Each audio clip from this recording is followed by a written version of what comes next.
$30,000 in unrealized credit is sitting on the table right now, and banks are counting on you never finding it. If you own a business and have opened a credit card account in the last 3 years, this number might be exactly what you're leaving behind. By the end of this video, you'll know why banks suppress your limits, how to spot if you're a victim, and the exact negotiation approach that unlocks thousands in recovered credit. Before your next utilization cycle, here's what most business owners believe. Banks set credit limits based on your creditworthiness and financial health. You apply, they run the numbers, and they assign you what you've earned. Fair and simple. But that's not how it works, not even close. According to a Consumer Financial Protection Bureau analysis of credit limit allocation practices, banks use proprietary algorithms that often result in artificially low limits for small businesses. The data is stark. Some businesses are assigned limits as low as 10% of their actual credit capacity. If you qualify for $100,000 line, the bank opens your account with $10,000. That's not a credit decision. That's a margin game. Let's talk about what this actually costs you. Credit utilization is the second largest factor in your FICO score, representing 30% of your overall rating. The sweet spot is under 30% utilization. Exceed that, and your score drops. Exceed 50%, and you're looking at penalties of 50 to 100 points or more. But here's the trap. If your bank caps you at $10,000 when you qualify for $100,000, and you're spending $5,000 monthly on business expenses, you're sitting at 50% utilization without knowing why.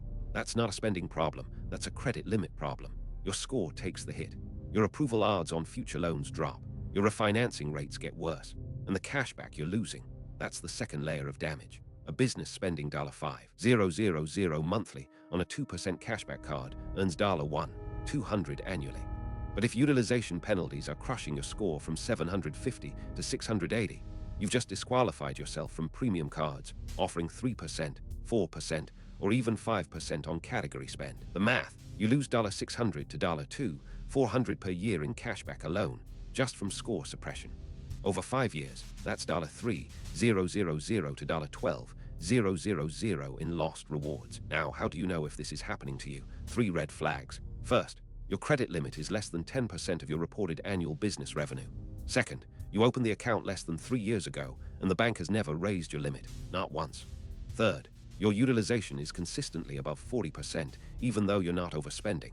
If any of these apply, you're probably being suppressed. Here's where it gets actionable. Federal Reserve data shows that businesses that formally request credit limit review see increases of 15% to 35% on average, sometimes much higher. That's your $10,000 limit becoming $12,000 to $14,000.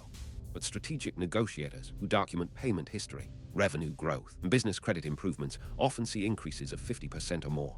The tactic: don't ask for a limit increase. Request a credit limit review based on your updated business profile.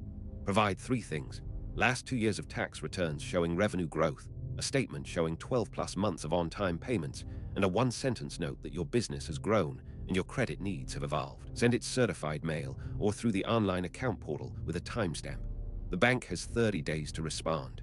Most will increase your limit without a hard inquiry. There's also the negotiation vector most people miss: the product switch.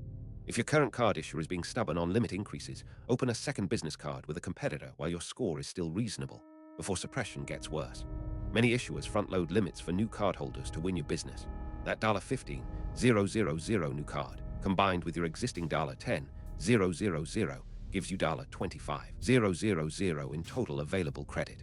Your utilization on both cards drops. Your score rebounds. Then, 90 days later, you go back to your original issuer and request a limit review on a 750+ score instead of a 680 score, and they'll move. The bigger picture: ignoring credit limit suppression costs you in 3 ways: score penalties, lost cashback, and reduced borrowing power. A small business owner losing $400 monthly to suppression, losing $150 in missed cashback, and facing higher rates on future loans can easily lose $15,000 to $30,000 over a 5-year period. Your credit profile is your leverage. Protect it. If you want the full breakdown and the negotiation scripts that work, the deep version is in the companion book, From 580 to 800, link in the description. If this changed how you see your credit limits, hit subscribe. I'm dropping the next video on category multiplier mistakes that are costing business owners even more next week.